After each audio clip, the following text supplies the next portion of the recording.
मंगलम भगवान विष्णु मंगलम गरुड़ध्वजे मंगलम गरुड़ध्वजाय मंगलम पुंडरीकाक्ष मंगलाय तनुहरि। भक्तों, आप सभी को मेरा नमस्कार है।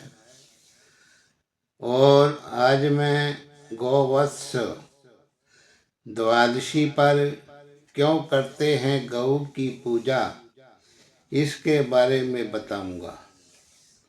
भारत की संस्कृति में गाय को केवल एक पशु नहीं, माता के रूप में पूजनीय माना जाता है। उसे लक्ष्मी स्वरूप समझा जाता है और उसकी पूजा से जीवन में सुख, शांति और समृद्धि आती है। इसी भावना से जुड़ा पर्व है गौवत्स द्वादशी, जिसे वसु बारस भी कहा जाता है। ये पर्व धनतेरस से एक दिन पहले कार्तिक कृष्ण पक्ष की द्वादशी तिथि को मनाया जाता है। इस दिन गाय और बछड़े की पूजा की जाती है। गौ का अर्थ है गाय और वत्स का अर्थ है बछड़ा। इस दिन उन्हें स्नान करवाकर, सजाकर और विशेष मंत्रों से पूजा कर कृतज्ञता व्यक्त की जाती है। गाय को धर्म, सेवा और जीवन का आधार माना गया है। विष्णु धर्मोत्तर और स्कंद पुराण के अनुसार देवताओं और दानवों के युद्ध में धर्म की रक्षा हेतु भगवान विष्णु ने गौ का सृजन किया। उसी गौ से पंचगव्य गौ दूध, गौ घृत, गौ मूत्र, गौ दधि, गौ में गोबर उत्पन्न हुआ, जो यज्ञ और धार्मिक कर्मों में उपयोगी है। भगवान श्री कृष्ण ने भी गोवर्धन पूजा से पूर्व गाय बछड़ों का पूजन करके इस परंपरा की नींव रखी। अब इसका जो धार्मिक महत्व है सुनिए। गरुड़, पद्म और ब्रह्मवैवर्त पुराण में इस व्रत का महत्व बताया गया है।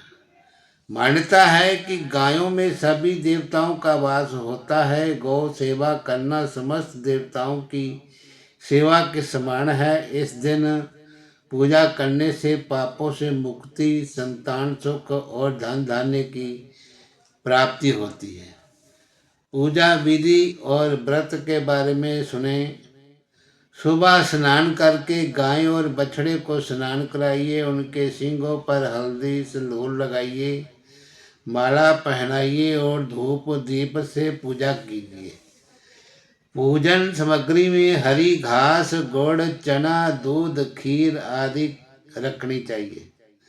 मंत्रोच्चारण करें। नमो गौ माता, नमो नमो दुग्ध धारिणी नमः, नमो गौ माता नमः, नमो दुग्ध धारिणी नमः।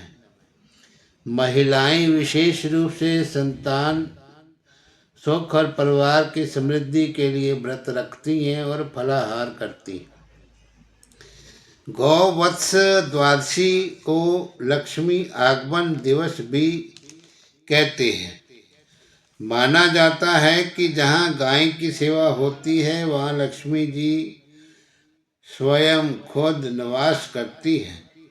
इसलिए ये पर्व धार्मिक, सामाजिक और पर्यावरणीय चेतना का जो है संदेश देता है।